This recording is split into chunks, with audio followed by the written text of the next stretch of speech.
ತಾರೀಕಿನಿಂದ ಬಳ್ಳಾರಿ ಜಿಲ್ಲೆ ಮತ್ತು ವಿಜಯನಗರ ಜಿಲ್ಲೆ ಕೂಡಿ ಕಾಮನ್ನಾಗಿ ಒಂದು ಜಾಗ ಮತ್ತು ವಿಸಿಟ್ ಮಾಡಿ ಬಹುಶಃ ನನ್ನ ಅಂದಾಜು ಕಂಪ್ಲಿಯಲ್ಲಿ ಒಂದು ಸಮಾವೇಶ ಮಾಡ್ತೇವೆ ಸಣ್ಣ ಪ್ರಮಾಣದಲ್ಲಿ ಒಂದು 4ನೇ ತಾರೀಕು ಶನಿವಾರ. ನಾವು ಶುಕ್ರವಾರ ಬಂದು ಕೆಲವೊಂದು ಜಾಗ ವಿಸಿಟ್ ಮಾಡಿ ಶನಿವಾರ 4ನೇ ತಾರೀಕು ಪೂರ್ವ ಮಾಡಿ ಮತ್ತು 6ನೇ ತಾರೀಕು 2ನೇ ಹಂತದ ಈಗಾಗಲೇ ನಮ್ಮ ವಾರ್ ರೂಮ್ದಲ್ಲಿ ರಾಜ್ಯ ಮಟ್ಟದ ಎಲ್ಲ ಎಲ್ಲೆಲ್ಲಿ ಬರೀ ಇಡೀ ಜಿಲ್ಲೆಯಲ್ಲ ಇಡೀ ರಾಜ್ಯದಲ್ಲ ಮೂಲೆಯಲ್ಲಿ ಬಂದಂಥ ಎಲ್ಲ ತೊಗೊಂಡು ಸೆಕೆಂಡ್ ಹಂತದಲ್ಲಿ JPCಗೆ 6 ಅಥವಾ 7ನೇ ತಾರೀಕು ದಿಲ್ಲಿಯಲ್ಲಿ ಮತ್ತೆ 2ನೇ ಬಾರಿ ವರದಿ ಸಲ್ಲಿಸ್ತೇವೆ ನಾವು 6 ಅಥವಾ 7 ತಾರೀಕು. ಬರೀ ಭಾರತೀಯ ಜನತಾ ಪಕ್ಷ ಮಾತ್ರ ಒಂಥರ ಪಕ್ಷಾತೀತ ಮತ್ತು ಇದು ಮುಸಲ್ಮಾನರು ಸಹ ಅನ್ಯಾಯ ಆಗಿದೆ. ವಕ್ಫ್ನಲ್ಲಿ ಹಿಂದೂ ಮುಸ್ಲಿಮ್ದಲ್ಲಿ ಭಾವನೆ ಒಂದು ಕೆಲವೊಂದು ಜನ ಇದು ಮುಸಲ್ಮಾನ್ ವಿರೋಧಿ ಕಾಂಗ್ರೆಸ್ ವಿರೋಧಿ ಅನ್ನುವಂಥ ಸುಳ್ಳು ಪ್ರಚಾರ ಮಾಡ್ತಾರೆ. ಇದು ಪಕ್ಷಾತೀತ ಜಾತ್ಯತೀತ ಹೋರಾಟದೆ. ಈ ವಕ್ಫ್ನಲ್ಲಿ ಮುಸಲ್ಮಾನರು ಅನ್ಯಾಯ ಆಗಿದೆ, ಹಿಂದೂಗಳು ಅನ್ಯಾಯ ಆಗಿದೆ, ಮಠ ಮಂದಿರಗಳಾಗಿದೆ ಮತ್ತು ಮಸೂದೆ ದೇಶಿ ಮುಸಲ್ಮಾನರ ಪ್ರಾಪರ್ಟಿ ಸಹಿತ ವಫತ್ತು ಅವ್ರಿಗೂ ಎರಡೂ ಸಮಾಜಕ್ಕೆ ನ್ಯಾಯಯುತ ಒಂದು ಈ ಕರಾಳ ಕಾನೂನು ಪೂರ್ಣ ರದ್ದಾಗಬೇಕು ಅನ್ನೋದು ನಮ್ಮ ಸಂಪೂರ್ಣ ಹೋರಾಟ ಮಾಡೋದು. ಅದಕ್ಕೆ ಯತ್ನಾಳು ನಮ್ಮ ನೇತೃತ್ವದಲ್ಲಿ ಒಂದು ಟೀಮ್ ಆಗಿ ಕೆಲಸ ಮಾಡ್ತೇವೆ. ಅದಕ್ಕೆ ನಾವು ಪ್ರಧಾನಮಂತ್ರಿ ಮೋದಿಯವರು ಮುಂದಿನ ದಿನದಲ್ಲಿ ದೇಶದಲ್ಲಿ ಕರಾಳ ಕಾನೂನು ತೆಗಿತಾರೆ ಅಂತ ಸಂಪೂರ್ಣ ವಿಶ್ವಾಸ ಇದೆ. ನೋಡಿ, ಯಾರು ಭಾಗಿಯಾಕೋರು ಈಗ ನಮ್ಮ ಮಧ್ಯೆ ಪಕ್ಷಾತೀತದಲ್ಲಿ ಯಾರೇ ಬಂದು ಸ್ವಾಗತ. ಇದು ಒಂದು ಈ ಮಾಧ್ಯಮದಲ್ಲಿ ಸೃಷ್ಟಿ ಮಾಡ್ತಾರೆ. ನಾವು ಯತ್ನಾಳು ಮೊದಲೇ ಸ್ಟಾರ್ಟ್ ಮಾಡಿದ್ರು, ಅದರಲ್ಲಿ ಬಂದು ಎಲ್ಲ ಜಾಯ್ನ್ ಆದರು. ಎಲ್ಲರೂ ಬರ್ಬೋದು ಅದರಲ್ಲಿ. ನೀವು ಕ್ವಶನ್ ಮಾರ್ಕ್ ಕೇಳ್ತಿರಲ್ಲ, ಅದಕ್ಕೆ ಎಲ್ಲ ಅವರಿಗೂ ಈ ಮಾಧ್ಯಮ ಮುಖಾಂತರ ಆಹ್ವಾನ ಮಾಡ್ತಾರಲ್ಲ. ಆನಂದ್ ಸಿಂಗ್ ಬರುವುದು, ವಿಜೇಂದ್ರ ಬರುವುದು, ಎಲ್ಲರೂ ಕಾಂಗ್ರೆಸ್ ಪಕ್ಷದ ನಾಯಕರು ಬಂದು ಇದರಲ್ಲಿ ಪಾಲ್ಗೊಳ್ಳಬೇಕು. ಈ ಮುಖಾಂತರ ಮನವಿ ಮಾಡ್ತಾರೆ. 4ನೇ ತಾರೀಕಿನಿಂದ ಬಳ್ಳಾರಿ ಜಿಲ್ಲೆ ಮತ್ತು ವಿಜಯನಗರ ಜಿಲ್ಲೆ ಕೂಡಿ ಕಾಮನ್ನಾಗಿ ಒಂದು ಜಾಗ ಮತ್ತು ವಿಸಿಟ್ ಮಾಡಿ ಬಹುಶಃ ನನ್ನ ಅಂದಾಜು ಕಂಪ್ಲಿಯಲ್ಲಿ ಒಂದು ಸಮಾವೇಶ ಮಾಡ್ತೇವೆ ಸಣ್ಣ ಪ್ರಮಾಣದಲ್ಲಿ ಒಂದು 4ನೇ ತಾರೀಕು ಶನಿವಾರ. ನಾವು ಶುಕ್ರವಾರ ಬಂದು ಕೆಲವೊಂದು ಜಾಗ ವಿಸಿಟ್ ಮಾಡಿ ಶನಿವಾರ 4ನೇ ತಾರೀಕು ಪೂರ್ವ ಮಾಡಿ ಮತ್ತು 6ನೇ ತಾರೀಕು 2ನೇ ಹಂತದ ಈಗಾಗಲೇ ನಮ್ಮ ವಾರ್ ರೂಮ್ದಲ್ಲಿ ರಾಜ್ಯ ಮಟ್ಟದ ಎಲ್ಲ ಎಲ್ಲೆಲ್ಲಿ ಬರೀ ಇಡೀ ಜಿಲ್ಲೆಯಲ್ಲ ಇಡೀ ರಾಜ್ಯದಲ್ಲ ಮೂಲೆಯಲ್ಲಿ ಬಂದಂಥ ಎಲ್ಲ ತೊಗೊಂಡು ಸೆಕೆಂಡ್ ಹಂತದಲ್ಲಿ JPCಗೆ 6 ಅಥವಾ 7ನೇ ತಾರೀಕು ದಿಲ್ಲಿಯಲ್ಲಿ ಮತ್ತೆ 2ನೇ ಬಾರಿ ವರದಿ ಸಲ್ಲಿಸ್ತೇವೆ ನಾವು 6 ಅಥವಾ 7 ತಾರೀಕು.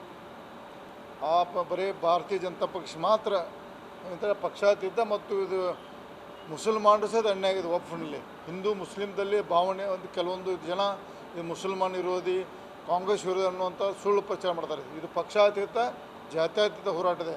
ಈ ವಕ್ಫ್ನಲ್ಲಿ ಮುಸಲ್ಮಾನರು ಅನ್ಯಾಯ ಆಗಿದೆ, ಹಿಂದೂಗಳು ಅನ್ಯಾಯ ಆಗಿದೆ, ಮಠ ಮಂದಿರಗಳಾಗಿದೆ ಮತ್ತು ಮಸೂದೆ ದೇಶಿ ಮುಸಲ್ಮಾನರ ಪ್ರಾಪರ್ಟಿ ಸಹಿತ ವಫತ್ತು ಅವ್ರಿಗೂ ಎರಡೂ ಸಮಾಜಕ್ಕೆ ನ್ಯಾಯಯುತ ಒಂದು ಈ ಕರಾಳ ಕಾನೂನು ಪೂರ್ಣ ರದ್ದಾಗಬೇಕು ಅನ್ನೋದು ನಮ್ಮ ಸಂಪೂರ್ಣ ಹೋರಾಟ ಮಾಡೋದು. ಅದಕ್ಕೆ ಯತ್ನಾಳು ನಮ್ಮ ನೇತೃತ್ವದಲ್ಲಿ ಒಂದು ಟೀಮ್ ಆಗಿ ಕೆಲಸ ಮಾಡ್ತೇವೆ. ಅದಕ್ಕೆ ನಾವು ಪ್ರಧಾನಮಂತ್ರಿ ಮೋದಿಯವರು ಮುಂದಿನ ದಿನದಲ್ಲಿ ದೇಶದಲ್ಲಿ ಕರಾಳ ಕಾನೂನು ತೆಗಿತಾರೆ ಅಂತ ಸಂಪೂರ್ಣ ವಿಶ್ವಾಸ ಇದೆ. ನೋಡಿ, ಯಾರು ಭಾಗಿಯಾಕೋರು ಈಗ ನಮ್ಮ ಮಧ್ಯೆ ಪಕ್ಷಾತೀತದಲ್ಲಿ ಯಾರೇ ಬಂದು ಸ್ವಾಗತ. ಇದು ಒಂದು ಈ ಮಾಧ್ಯಮದಲ್ಲಿ ಸೃಷ್ಟಿ ಮಾಡ್ತಾರೆ. ನಾವು ಯತ್ನಾಳು ಮೊದಲೇ ಸ್ಟಾರ್ಟ್ ಮಾಡಿದ್ರು, ಅದರಲ್ಲಿ ಬಂದು ಎಲ್ಲ ಜಾಯ್ನ್ ಆದರು. ಎಲ್ಲರೂ ಬರ್ಬೋದು ಅದರಲ್ಲಿ. ನೀವು ಕ್ವಶನ್ ಮಾರ್ಕ್ ಕೇಳ್ತಿರಲ್ಲ, ಅದಕ್ಕೆ ಎಲ್ಲ ಅವರಿಗೂ ಈ ಮಾಧ್ಯಮ ಮುಖಾಂತರ ಆಹ್ವಾನ ಮಾಡ್ತಾರಲ್ಲ. ಆನಂದ್ ಸಿಂಗ್ ಬರುವುದು, ವಿಜೇಂದ್ರ ಬರುವುದು, ಎಲ್ಲರೂ ಕಾಂಗ್ರೆಸ್ ಪಕ್ಷದ ನಾಯಕರು ಬಂದು ಇದರಲ್ಲಿ ಪಾಲ್ಗೊಳ್ಳಬೇಕು. ಈ ಮುಖಾಂತರ ಮನವಿ ಮಾಡ್ತೀನಿ. 4ನೇ ತಾರೀಕಿನಿಂದ ಬಳ್ಳಾರಿ ಜಿಲ್ಲೆ ಮತ್ತು ವಿಜಯನಗರ ಜಿಲ್ಲೆ ಕೂಡಿ ಕಾಮನ್ನಾಗಿ ಒಂದು ಜಾಗ ಮತ್ತು ವಿಸಿಟ್ ಮಾಡಿ ಬಹುಶಃ ನನ್ನ ಅಂದಾಜು ಕಂಪ್ಲಿಯಲ್ಲಿ ಒಂದು ಸಮಾವೇಶ ಮಾಡ್ತೇವೆ ಸಣ್ಣ ಪ್ರಮಾಣದಲ್ಲಿ ಒಂದು 4ನೇ ತಾರೀಕು ಶನಿವಾರ. ನಾವು ಶುಕ್ರವಾರ ಬಂದು ಕೆಲವೊಂದು ಜಾಗ ವಿಸಿಟ್ ಮಾಡಿ ಶನಿವಾರ 4ನೇ ತಾರೀಕು ಪೂರ್ವ ಮಾಡಿ ಮತ್ತು 6ನೇ ತಾರೀಕು 2ನೇ ಹಂತದ ಈಗಾಗಲೇ ನಮ್ಮ ವಾರ್ ರೂಮ್ದಲ್ಲಿ ರಾಜ್ಯ ಮಟ್ಟದ ಎಲ್ಲ ಎಲ್ಲೆಲ್ಲಿ ಬರೀ ಇಡೀ ಜಿಲ್ಲೆಯಲ್ಲ ಇಡೀ ರಾಜ್ಯದಲ್ಲ ಮೂಲೆಯಲ್ಲಿ ಬಂದಂಥ ಎಲ್ಲ ತೊಗೊಂಡು ಸೆಕೆಂಡ್ ಹಂತದಲ್ಲಿ JPCಗೆ 6 ಅಥವಾ 7ನೇ ತಾರೀಕು ದಿಲ್ಲಿಯಲ್ಲಿ ಮತ್ತೆ 2ನೇ ಬಾರಿ ವರದಿ ಸಲ್ಲಿಸ್ತೇವೆ ನಾವು 6 ಅಥವಾ 7 ತಾರೀಕು. ಬರೀ ಭಾರತೀಯ ಜನತಾ ಪಕ್ಷ ಮಾತ್ರ ಒಂಥರ ಪಕ್ಷಾತೀತ ಮತ್ತು ಇದು ಮುಸಲ್ಮಾನರು ಸಹ ಅನ್ಯಾಯ ಆಗಿದೆ. ವಕ್ಫ್ನಲ್ಲಿ ಹಿಂದೂ ಮುಸ್ಲಿಮ್ದಲ್ಲಿ ಭಾವನೆ ಒಂದು ಕೆಲವೊಂದು ಜನ ಇದು ಮುಸಲ್ಮಾನ್ ವಿರೋಧಿ ಕಾಂಗ್ರೆಸ್ ವಿರೋಧಿ ಅನ್ನುವಂಥ ಸುಳ್ಳು ಪ್ರಚಾರ ಮಾಡ್ತಾರೆ. ಇದು ಪಕ್ಷಾತೀತ ಜಾತ್ಯತೀತ ಹೋರಾಟದೆ.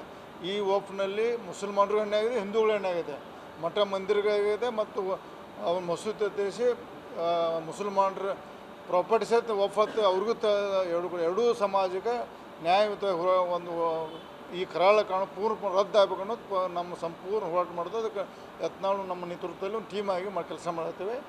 ಅದಕ್ಕೆ ನಾವು ಪ್ರಧಾನಮಂತ್ರಿ ನರೇಂದ್ರ ಮೋದಿ ಅವರು ಮುಂದಿನ ದಿನದಲ್ಲಿ ದೇಶದಲ್ಲಿ ಕರಾಳ ಕಾನೂನು ತೆಗಿತಾರೆ ಅಂತ ಸಂಪೂರ್ಣ ವಿಶ್ವಾಸ ಇದೆ ನೋಡಿ. ಯಾರು ಭಾಗಿಯಾಕೋರು ಈಗ ನಮ್ಮ ಮಧ್ಯೆ ಪಕ್ಷಾತೀತದಲ್ಲಿ ಯಾರೇ ಬಂದರೂ ಸ್ವಾಗತ.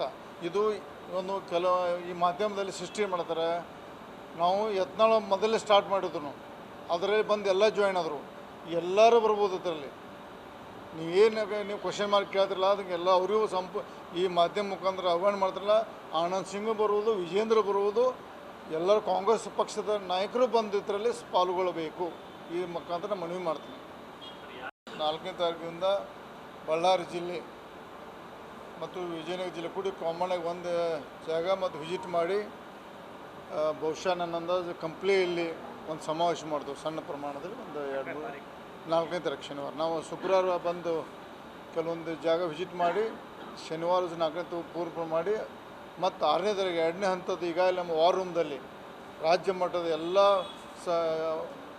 ಎಲ್ಲೆಲ್ಲಿ ಬರೀ ಇಡೀ ಜಿಲ್ಲೆಯಲ್ಲ ಇಡೀ ರಾಜ್ಯದಲ್ಲೇ ಮೂಲೆಯಿಂದ ಬಂದಂಥ ಎಲ್ಲ ತೊಗೊಂಡು ಸೆಕೆಂಡ್ ಹಂತದಲ್ಲಿ JPCಗೆ 6 ಅಥವಾ 7ನೇ ತಾರೀಕು ದಿಲ್ಲಿಯಲ್ಲಿ ಮತ್ತೆ 2ನೇ ಬಾರಿ ವರದಿ ಸಲ್ಲಿಸ್ತೇವೆ ನಾವು. 6 ಅಥವಾ 7 ತಾರೀಕು ಬರೀ ಭಾರತೀಯ ಜನತಾ ಪಕ್ಷ ಮಾತ್ರ ಒಂಥರ ಪಕ್ಷಾತೀತ ಮತ್ತು ಇದು ಮುಸಲ್ಮಾನರು ಸಹ ಅನ್ಯಾಯ ಆಗಿದೆ. ವಕ್ಫ್ನಲ್ಲಿ ಹಿಂದೂ ಮುಸ್ಲಿಮ್ದಲ್ಲಿ ಭಾವನೆ ಒಂದು ಕೆಲವೊಂದು ಜನ ಇದು ಮುಸಲ್ಮಾನ್ ವಿರೋಧಿ ಕಾಂಗ್ರೆಸ್ ವಿರೋಧಿ ಅನ್ನುವಂಥ ಸುಳ್ಳು ಪ್ರಚಾರ ಮಾಡ್ತಾರೆ. ಇದು ಪಕ್ಷಾತೀತ ಜಾತ್ಯತೀತ ಹೋರಾಟ ಇದೆ. ಈ ವಕ್ಫ್ನಲ್ಲಿ ಮುಸಲ್ಮಾನರಿಗೂ ಅನ್ಯಾಯ ಆಗಿದೆ, ಹಿಂದೂಗಳು ಅನ್ಯಾಯ ಆಗಿದೆ, ಮಠ ಮಂದಿರಗಳಾಗಿದೆ ಮತ್ತು ಮಸೂದೆ ದೇಶಿ ಮುಸಲ್ಮಾನರ ಪ್ರಾಪರ್ಟಿ ಸಹಿತ ವಫತ್ ಅವ್ರಿಗೂ ಎರಡೂ ಸಮಾಜಕ್ಕೆ ನ್ಯಾಯಯುತ ಒಂದು ಈ ಕರಾಳ ಕಾನೂನು ಪೂರ್ಣ ರದ್ದಾಗಬೇಕು ಅನ್ನೋದು ನಮ್ಮ ಸಂಪೂರ್ಣ ಹೋರಾಟ ಮಾಡೋದು. ಅದಕ್ಕೆ ಯತ್ನಾಳು ನಮ್ಮ ನೇತೃತ್ವದಲ್ಲಿ ಒಂದು ಟೀಮ್ ಆಗಿ ಕೆಲಸ ಮಾಡ್ತೇವೆ. ಅದಕ್ಕೆ ನಾವು ಪ್ರಧಾನಮಂತ್ರಿ ನರೇಂದ್ರ ಮೋದಿ ಅವರು ಮುಂದಿನ ದಿನದಲ್ಲಿ ದೇಶದಲ್ಲಿ ಕರಾಳ ಕಾನೂನು ತೆಗಿತಾರೆ ಅಂತ ಸಂಪೂರ್ಣ ವಿಶ್ವಾಸ ಇದೆ ನೋಡಿ. ಯಾರು ಭಾಗಿಯಾಕೋರು ಈಗ ನಮ್ಮ ಮಧ್ಯೆ ಪಕ್ಷಾತೀತದಲ್ಲಿ ಯಾರೇ ಬಂದರೂ ಸ್ವಾಗತ. ಇದು ಒಂದು ಈ ಮಾಧ್ಯಮದಲ್ಲಿ ಸೃಷ್ಟಿ ಮಾಡ್ತಾರೆ. ನಾವು ಯತ್ನಾಳ ಮೊದಲೇ ಸ್ಟಾರ್ಟ್ ಮಾಡಿದ್ರು, ಅದರಲ್ಲಿ ಬಂದು ಎಲ್ಲ ಜಾಯ್ನ್ ಆದರು. ಎಲ್ಲರೂ ಬರ್ಬೋದು ಅದರಲ್ಲಿ. ನೀವು ಕ್ವಶನ್ ಮಾರ್ಕ್ ಕೇಳ್ತಿರಲ್ಲ, ಅದಕ್ಕೆಲ್ಲ ಅವರಿಗೂ ಈ ಮಾಧ್ಯಮ ಮುಖಾಂತರ ಆಹ್ವಾನ ಮಾಡ್ತಾರಲ್ಲ. ಆನಂದ್ ಸಿಂಗ್ ಬರುವುದು, ವಿಜೇಂದ್ರ ಬರುವುದು, ಎಲ್ಲರೂ ಕಾಂಗ್ರೆಸ್ ಪಕ್ಷದ ನಾಯಕರು ಬಂದು ಇದರಲ್ಲಿ ಪಾಲ್ಗೊಳ್ಳಬೇಕು. ಈ ಮುಖಾಂತರ ಮನವಿ ಮಾಡ್ತೀನಿ. 4ನೇ ತಾರೀಕಿನಿಂದ ಬಳ್ಳಾರಿ ಜಿಲ್ಲೆ ಮತ್ತು ವಿಜಯನಗರ ಜಿಲ್ಲೆ ಕೂಡಿ ಕಾಮನ್ನಾಗಿ ಒಂದು ಜಾಗ ಮತ್ತು ವಿಸಿಟ್ ಮಾಡಿ ಬಹುಶಃ ನನ್ನ ಅಂದಾಜು ಕಂಪ್ಲಿಯಲ್ಲಿ ಒಂದು ಸಮಾವೇಶ ಮಾಡ್ತೇವೆ ಸಣ್ಣ ಪ್ರಮಾಣದಲ್ಲಿ. ಒಂದು 4ನೇ ತಾರೀಕು ಶನಿವಾರ ನಾವು ಶುಕ್ರವಾರ ಬಂದು ಕೆಲವೊಂದು ಜಾಗ ವಿಸಿಟ್ ಮಾಡಿ ಶನಿವಾರ 4ನೇ ಪೂರ್ವ ಮಾಡಿ ಮತ್ತು 6ನೇ ತಾರೀಕು 2ನೇ ಹಂತದ ಈಗಾಗಲೇ ನಮ್ಮ ವಾರ್ ರೂಮ್ದಲ್ಲಿ ರಾಜ್ಯ ಮಟ್ಟದ ಎಲ್ಲ ಎಲ್ಲೆಲ್ಲಿ ಬರೀ ಇಡೀ ಜಿಲ್ಲೆಯಲ್ಲ ಇಡೀ ರಾಜ್ಯದಲ್ಲೇ ಮೂಲೆಯಿಂದ ಬಂದಂಥ ಎಲ್ಲ ತೊಗೊಂಡು ಸೆಕೆಂಡ್ ಹಂತದಲ್ಲಿ JPCಗೆ 6 ಅಥವಾ 7ನೇ ತಾರೀಕು ದಿಲ್ಲಿಯಲ್ಲಿ ಮತ್ತೆ 2ನೇ ಬಾರಿ ವರದಿ ಸಲ್ಲಿಸ್ತೇವೆ ನಾವು. 6 ಅಥವಾ 7 ತಾರೀಕು ಬರೀ ಭಾರತೀಯ ಜನತಾ ಪಕ್ಷ ಮಾತ್ರ ಒಂಥರ ಪಕ್ಷಾತೀತ ಮತ್ತು ಇದು ಮುಸಲ್ಮಾನರು ಸಹ ಅನ್ಯಾಯ ಆಗಿದೆ. ವಕ್ಫ್ನಲ್ಲಿ ಹಿಂದೂ ಮುಸ್ಲಿಮ್ದಲ್ಲಿ ಭಾವನೆ ಒಂದು ಕೆಲವೊಂದು ಜನ ಇದು ಮುಸಲ್ಮಾನ್ ವಿರೋಧಿ ಕಾಂಗ್ರೆಸ್ ವಿರೋಧಿ ಅನ್ನುವಂಥ ಸುಳ್ಳು ಪ್ರಚಾರ ಮಾಡ್ತಾರೆ. ಇದು ಪಕ್ಷಾತೀತ ಜಾತ್ಯತೀತ ಹೋರಾಟ ಇದೆ. ಈ ವಕ್ಫ್ನಲ್ಲಿ ಮುಸಲ್ಮಾನರಿಗೂ ಅನ್ಯಾಯ ಆಗಿದೆ, ಹಿಂದೂಗಳು ಅನ್ಯಾಯ ಆಗಿದೆ, ಮಠ ಮಂದಿರಗಳಾಗಿದೆ ಮತ್ತು ಮಸೂದೆ ದೇಶಿ ಮುಸಲ್ಮಾನರ ಪ್ರಾಪರ್ಟಿ ಸಹಿತ ವಫತ್ ಅವ್ರಿಗೂ ಎರಡೂ ಸಮಾಜಕ್ಕೆ ನ್ಯಾಯಯುತ ಒಂದು ಈ ಕರಾಳ ಕಾನೂನು ಪೂರ್ಣ ರದ್ದಾಗಬೇಕು ಅನ್ನೋದು ನಮ್ಮ ಸಂಪೂರ್ಣ ಹೋರಾಟ ಮಾಡೋದು. ಅದಕ್ಕೆ ಯತ್ನಾಳು ನಮ್ಮ ನೇತೃತ್ವದಲ್ಲಿ ಒಂದು ಟೀಮ್ ಆಗಿ ಕೆಲಸ ಮಾಡ್ತೇವೆ. ಅದಕ್ಕೆ ನಾವು ಪ್ರಧಾನಮಂತ್ರಿ ನರೇಂದ್ರ ಮೋದಿ ಅವರು ಮುಂದಿನ ದಿನದಲ್ಲಿ ದೇಶದಲ್ಲಿ ಕರಾಳ ಕಾನೂನು ತೆಗಿತಾರೆ ಅಂತ ಸಂಪೂರ್ಣ ವಿಶ್ವಾಸ ಇದೆ ನೋಡಿ. ಯಾರು ಭಾಗಿಯಾಕೋರು ಈಗ ನಮ್ಮ ಮಧ್ಯೆ ಪಕ್ಷಾತೀತದಲ್ಲಿ ಯಾರೇ ಬಂದರೂ ಸ್ವಾಗತ. ಇದು ಒಂದು ಈ ಮಾಧ್ಯಮದಲ್ಲಿ ಸೃಷ್ಟಿ ಮಾಡ್ತಾರೆ. ನಾವು ಯತ್ನಾಳ ಮೊದಲೇ ಸ್ಟಾರ್ಟ್ ಮಾಡಿದ್ರು, ಅದರಲ್ಲಿ ಬಂದು ಎಲ್ಲ ಜಾಯ್ನ್ ಆದರು. ಎಲ್ಲರೂ ಬರ್ಬೋದು ಅದರಲ್ಲಿ. ನೀವು ಕ್ವಶನ್ ಮಾರ್ಕ್ ಕೇಳ್ತಿರಲ್ಲ, ಅದಕ್ಕೆಲ್ಲ ಅವರಿಗೂ ಈ ಮಾಧ್ಯಮ ಮುಖಾಂತರ ಆಹ್ವಾನ ಮಾಡ್ತಾರಲ್ಲ.